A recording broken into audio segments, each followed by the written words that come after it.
nuestra siguiente ponencia vamos a tener al doctor Francisco Valdés, que tiene un doctorado en bioquímica enfocado a endocrinología reproductiva por la Universidad Nacional Autónoma de México, trabajando en el Experimental Research en Reproducción Humana de la UNAM. Actualmente está como Medical Management Fertility en Merck Group.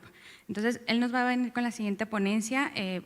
Desafortunadamente no puede estar de manera presencial. Antes que nada, muchas gracias a todos por la atención a esta sesión y igualmente al Grupo Instituto Vidalia por la invitación. Mi nombre es Francisco Valdés, gerente médico del área de fertilidad en Merck México. Y en esta ocasión quisiera platicar un poco breve este tema y este concepto que tiene que ver con la estratificación de la paciente en reproducción asistida, con especial énfasis en el manejo de las pacientes de bajo pronóstico, dado que normalmente son las pacientes que representan el mayor reto, tanto clínico como de laboratorio, en ofrecer resultados clínicos positivos.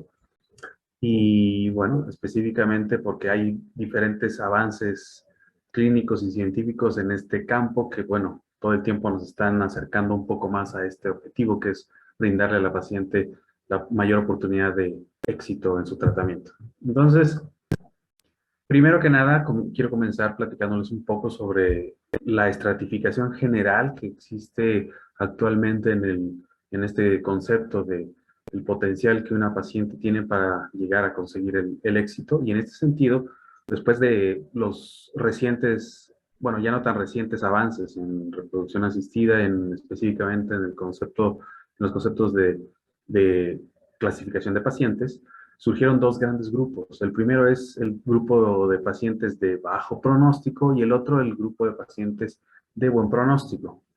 ¿Sí? El grupo de pacientes de bajo pronóstico fue abordado por la clasificación de Poseidón, bastante ya discutida en diferentes foros, bastante bien descrita también.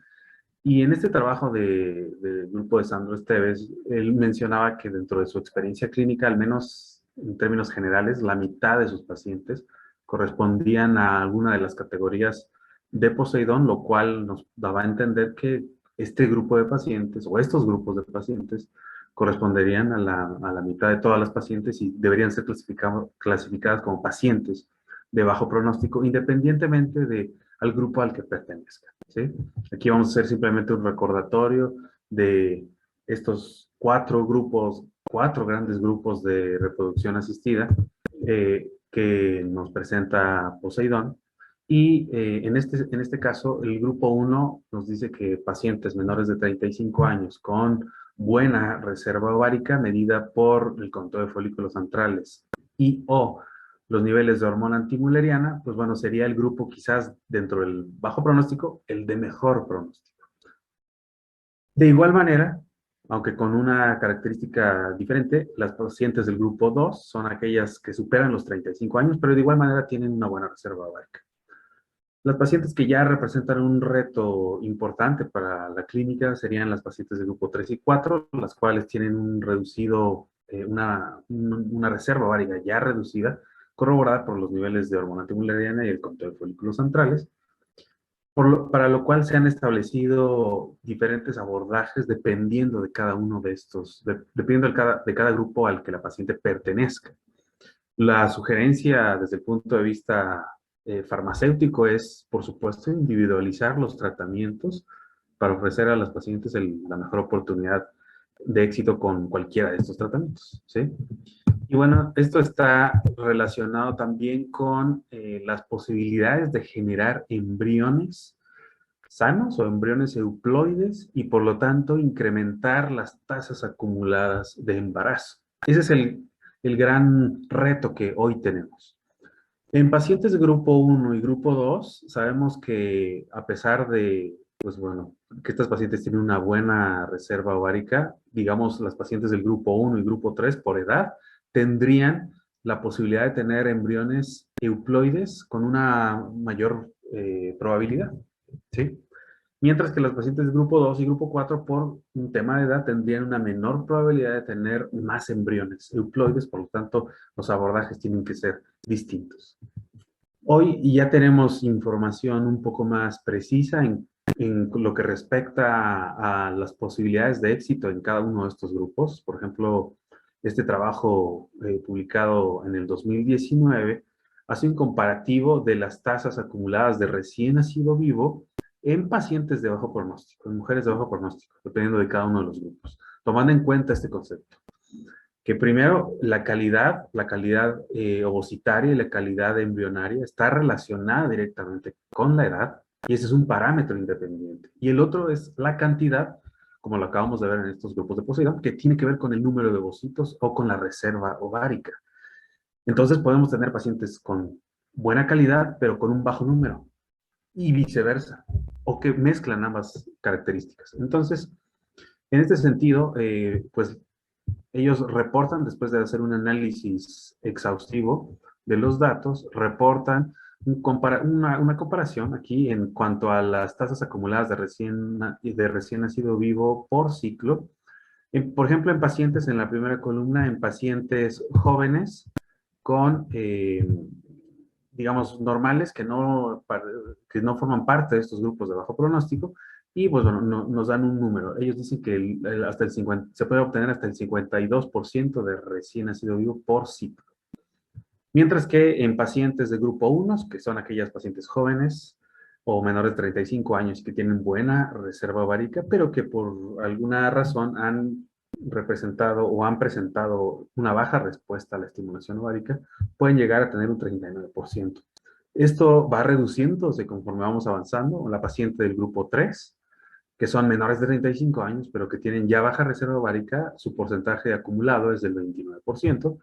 Una paciente aquí nos dice de edad avanzada, pero normal, o sea, mayor de 35 años, pero que se podría considerar normal, tiene un 27%, mientras que las pacientes de grupo 2, Poseidón, o sea, mayores de 35 y buena reserva ovárica, tienen un 19%. Y la última, las que tienen el pronóstico más bajo, son las pacientes del grupo 4, que tienen un 17%. Para lo cual esto nos deja ver que las estrategias médicas tienen que ser diferentes y tienen que estar alineadas a las necesidades de las pacientes.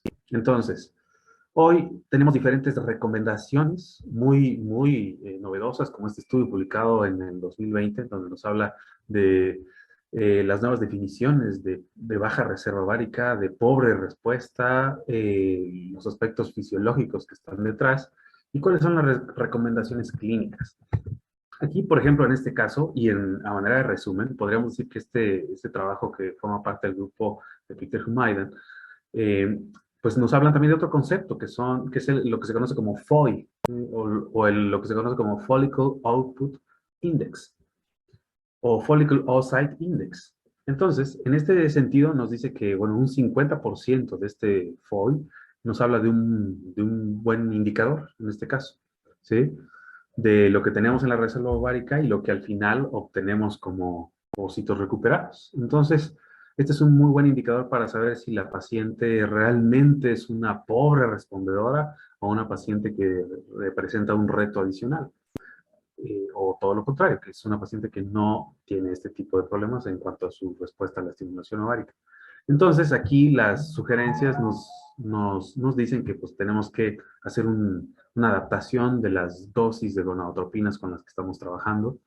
También tenemos que tener en cuenta que posiblemente una paciente que tiene un bajo FOI también pudiera tener algún factor genético o tal vez también algún factor ambiental involucrado en esta baja respuesta, ¿sí?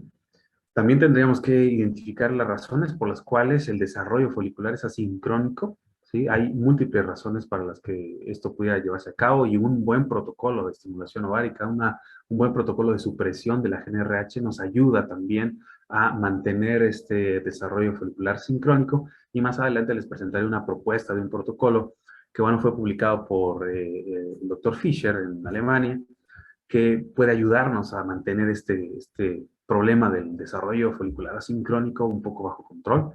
Y por supuesto, otras técnicas adicionales que tienen que ver con la maduración final de los ovocitos, el disparo de la ovulación, que al final nos va a producir una mayor recuperación ovocitaria. Y hoy estamos hablando ya de protocolos nuevos, como pueden ser el dual trigger, por ejemplo, o en caso posible, una paciente que lo amerite, simplemente disparo con agonista o simplemente el disparo con la HCG, en aquellos casos donde no hay riesgo de hiperestimulación ovárica.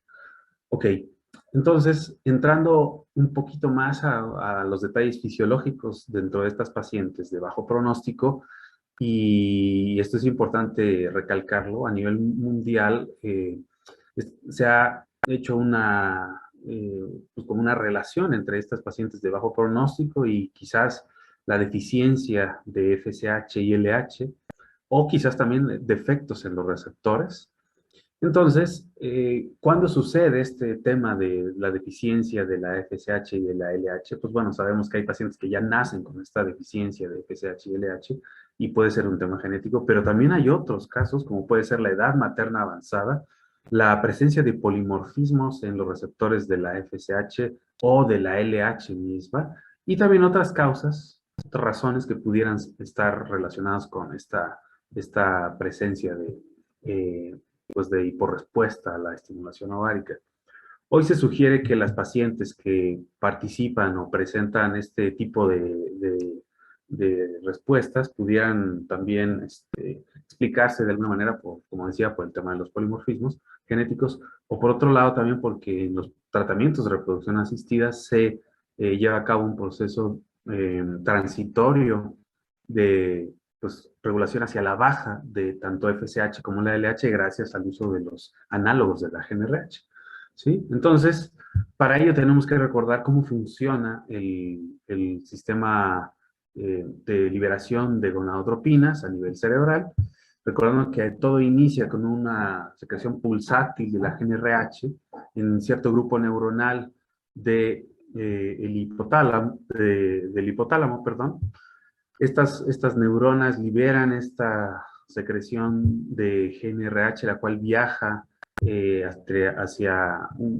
hacia la pituitaria a través del sistema porta hipofisiario, estimulando a un grupo celular que se conoce como gonadotropos a secretar LH y FSH, las cuales viajarán a través del torrente sanguíneo, llegarán a los folículos y estimularán a través de los receptores de las gonadotropinas a principalmente dos cosas: el desarrollo folicular, la proliferación de las células, tanto de la granulosa como de la teca, y por otro lado, la esteroidogénesis ovárica, o la producción hormonal, tanto andrógenos como esteroides, para llevar a cabo la comunicación celular. ¿Y cómo se lleva a cabo? Pues básicamente estos dos grupos celulares. Primero, las células de la teca son las primeras células que, pues bueno, se estimulan gracias a la liberación de LH, que pues se une a su receptor, estimula que el colesterol que se encuentra en la membrana de estas células de la teca se libere y se convierta por acción enzimática hacia andrógenos. Estos andrógenos pasarán al compartimiento de al lado, que son las células de la granulosa, y gracias a tanto el receptor de la FSH como al mismo receptor de la LH, lo cual quiere decir que se necesita FSH y LH, se promueve la conversión de estos andrógenos hacia estrógenos, lo cual, por supuesto, está también alineado a un estímulo paralelo de factores de crecimiento que regulan la proliferación celular y que tienen efectos antiapoptóticos o antimuerte celular. Entonces, todo esto, en su conjunto, hace que al final las gonadotropinas ejerzan su efecto en las células de los folículos, promoviendo el desarrollo y la esteroidogénesis ovárica. Entonces, ¿qué es lo que sucede en reproducción asistida? Como les comentaba hace un momento. Al utilizar los análogos de la GnRH, sean agonistas o sean antagonistas, los niveles séricos de LH empiezan a disminuir conforme los días van avanzando, hasta llegar a un nivel que se puede, pues, comparar con lo que sucede con los pacientes con hipogonadismo hipogonadotrófico, niveles bajísimos de FSH y LH, casi no se pueden detectar a nivel sérico. Por lo cual la estimulación ovárica posterior, la administración de hormonas exógenas es de vital importancia para poder asegurar en la paciente el desarrollo folicular que se espera. ¿Qué pasa si no se brinda este correcto cóctel de hormonas, sea FSH o LH, o ambas en el momento en que estos pacientes lo necesiten, pues bueno, las tasas de implantación pueden verse reducidas de manera significativa o incrementar también las tasas de pérdida gestacional, por supuesto, y reducir en general las tasas de recién nacido vivo, que es algo que nosotros no buscamos, todo lo contrario.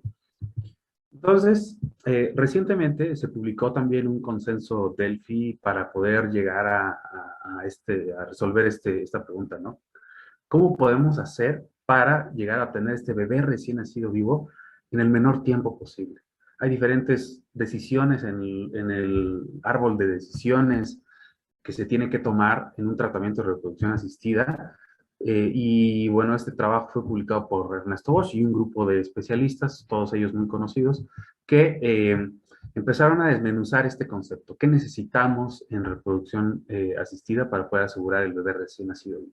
Primero que nada, tenemos que centrarnos en el tipo de protocolo de supresión de la GnRH que estamos utilizando.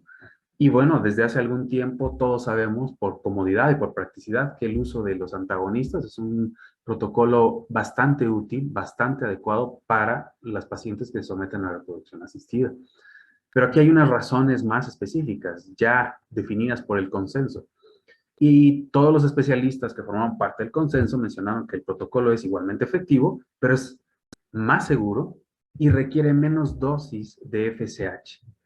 Por otro lado, también nos permite un protocolo más flexible. ¿Por qué? Porque hoy, como decíamos, estamos buscando reducir las tasas de, ya sea de cancelación de ciclos o las tasas de hiperestimulación ovárica. Por lo tanto, al utilizar un ciclo con antagonistas, nos permite hacer un disparo con agonistas y congelar todo lo recuperado en caso de que sea necesario o de que sea el protocolo elegido. Y esto es, por supuesto, una gran ventaja, sobre todo en estos escenarios de bajo pronóstico. Ahora, en cuanto a la estimulación ovárica, la pregunta era, ¿qué gonadotropina? Sabemos que hay otras variables aquí, si estamos hablando de transferencias en fresco, si estamos hablando de transferencias de ovocitos obtenidos por ciclos congelados y descongelados. Entonces,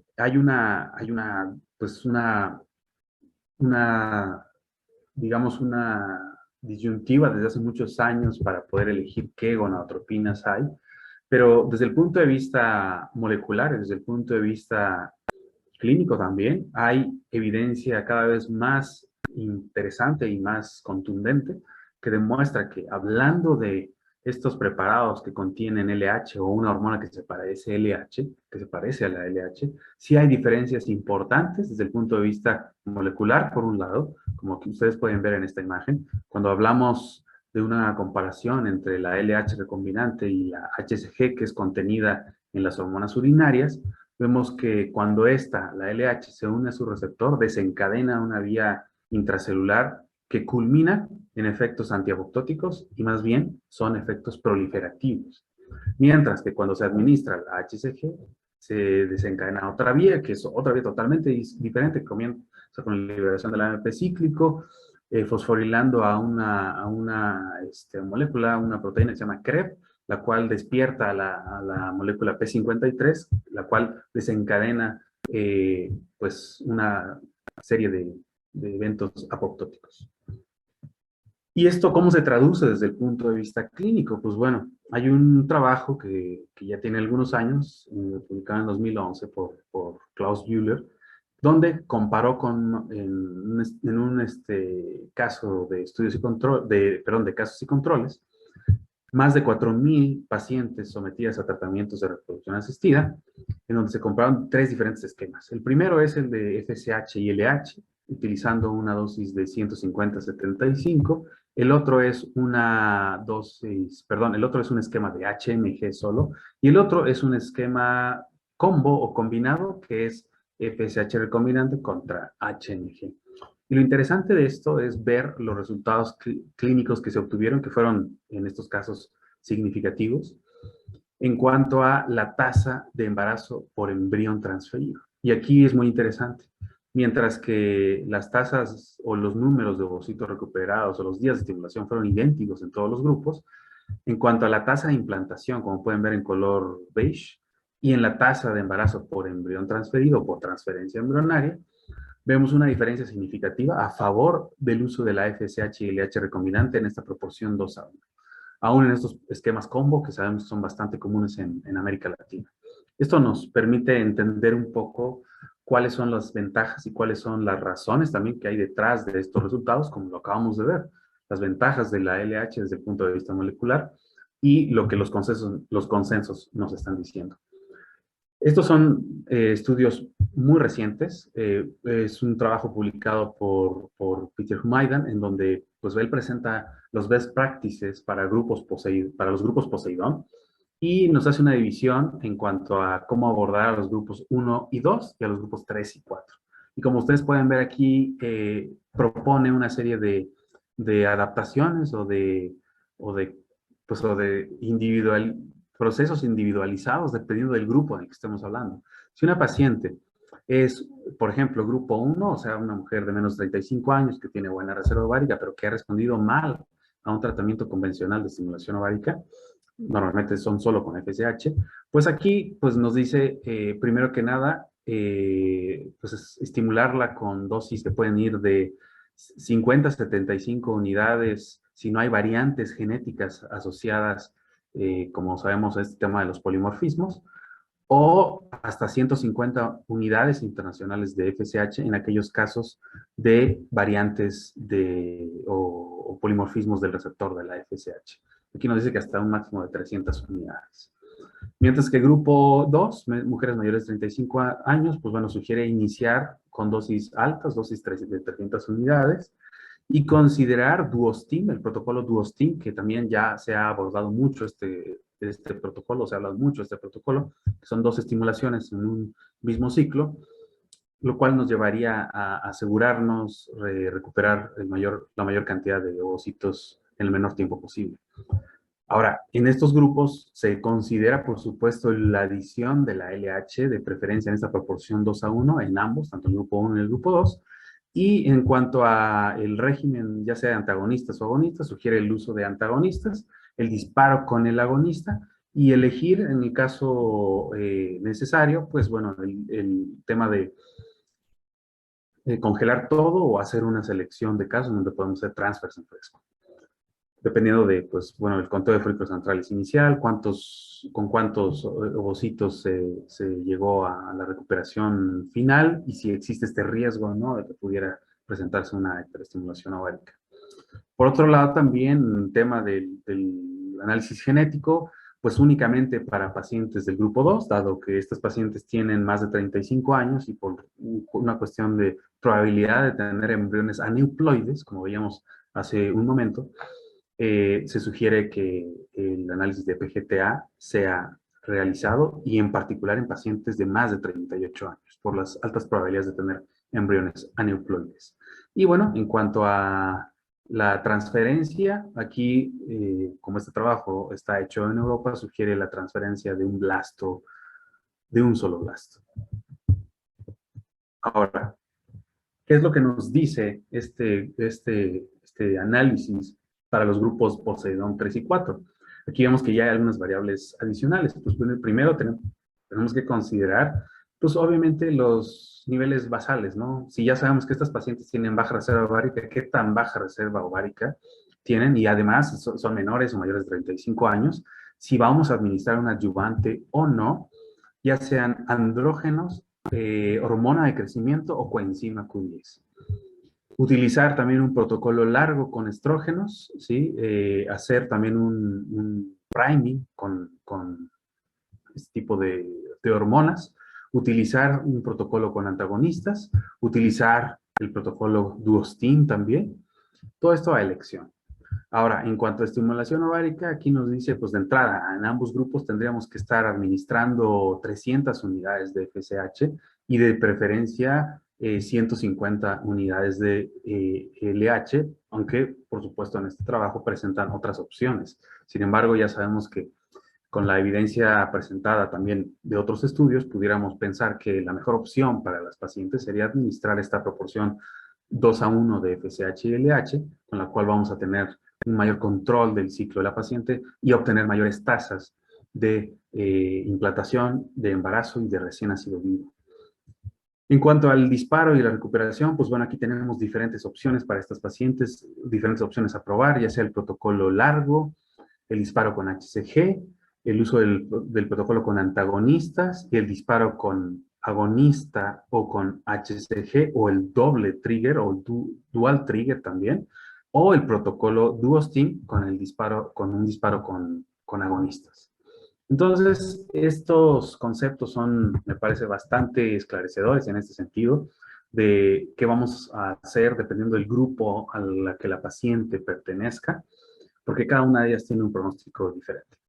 Y bueno, al principio les comentaba de un protocolo, una opción de protocolo que, bueno, se ha utilizado en algunas clínicas de reproducción asistida en América Latina y principalmente en Europa, y es el llamado protocolo de Fisher.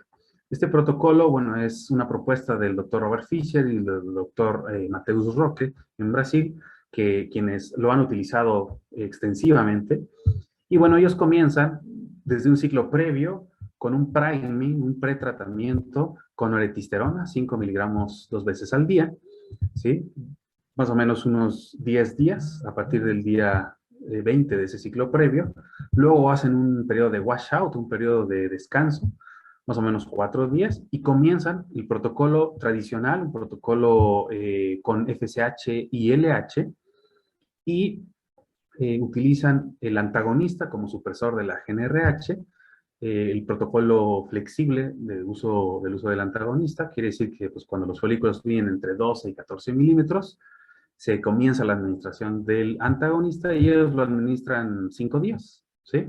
Dependiendo de los niveles también hormonales, pero lo administran 5 días y hacen los ultrasonidos subsecuentes para evaluar cuándo van a administrar la HCG o el dual trigger, como en este caso ellos utilizan un dual trigger que es el agonista más la HCG.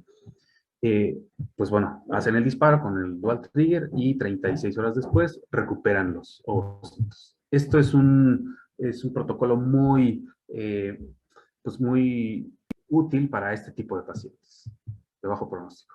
Y bueno, ya casi para terminar, quisiera simplemente presentarles a ustedes algo bastante, una publicación bastante nueva, presentada desde el año 2020 en el Congreso Europeo, que es el consenso Delphi para optimizar el desarrollo folicular, la supresión de la GnRH, el disparo y el soporte de fase lútea en los tratamientos de reproducción asistida. Este está liderado por el doctor Carlo Alvigi y están presentes varios expertos de todo el mundo, también de América Latina, como de Brasil y Argentina.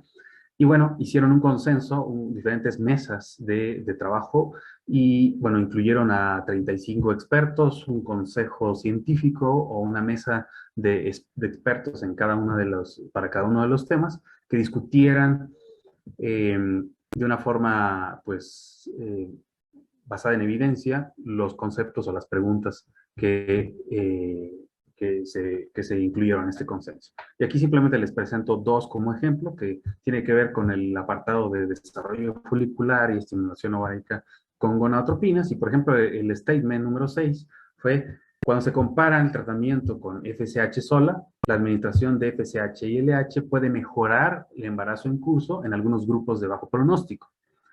Y aquí, pues presentamos estos datos o estos resultados son muy interesantes. El 100% de los participantes estuvieron de acuerdo. Y recordemos que en este consenso del FI tiene que haber una concordancia o un acuerdo del 66% de los que están en la mesa que tienen diferentes niveles de acuerdo. Los niveles de acuerdo van desde el absolutamente de acuerdo, más que de acuerdo, desacuerdo y totalmente en desacuerdo. Y aquí, como pueden ver en este statement, acuerdan que para las pacientes de bajo pronóstico, el uso de la LH representa una ventaja para estas pacientes mejorando su embarazo en curso. Y el otro statement tiene que ver con el comparador. Cuando hablamos de pacientes de bajo pronóstico, si comparamos FSH y LH recombinante y lo comparamos con los tratamientos con HMG, ¿con cuál de estos podemos obtener mejores resultados? Sabemos que se necesitan más estudios y constantemente están saliendo estudios que nos permiten llegar a alguna conclusión definitiva. Sin embargo, pues bueno, como ustedes ven, hubo un acuerdo, no con totalmente, no en el 100% con el totalmente de acuerdo, pero en un porcentaje bastante interesante, que efectivamente el uso de FSH y LH recombinante representa una ventaja en cuanto al número de ocitos recuperados y las tasas de embarazo en pacientes bajos pronósticos cuando nos comparamos con el protocolo con HMG. ¿De acuerdo? Y bueno, esta es la publicación que salió en mayo del 2021. Y pues bueno, los statements, como ustedes pueden ver aquí, a forma de resumen, son 14, tienen que ver con el desarrollo folicular, la supresión de la pituitaria y el disparo, que bueno, son muy interesantes para discutir uno a uno a profundidad y revisar cuáles son cuáles son las evidencias o cuáles son los estudios que además soportan estos statements para poder llegar a este acuerdo. Pero me parece que hoy tenemos este trabajo o esta guía de práctica que puede ser de mucha utilidad cuando estamos buscando respuestas y también cuando estamos buscando razones de por qué los resultados que nosotros estamos viendo en nuestra paciente no necesariamente son como los esperamos. Entonces, simplemente quiero concluir que en este concepto del manejo de las pacientes de bajo pronóstico, tenemos que, por un lado, tomar como apoyo a la clasificación de Poseidón, saber que tenemos estos grandes 4 grupos que,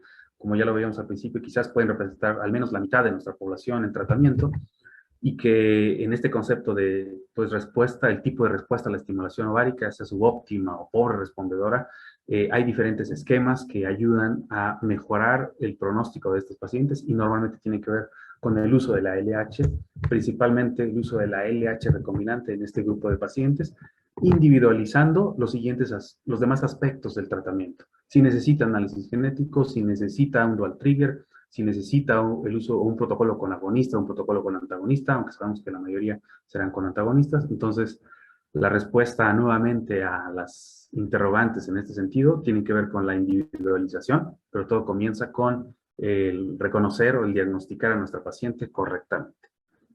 Pues bueno, yo con esto termino mi charla y espero de verdad que les haya resultado de valor y también interesante. Y si hay alguna pregunta y hay algún comentario al respecto, estaré encantado en recibir sus comentarios. Muchísimas gracias.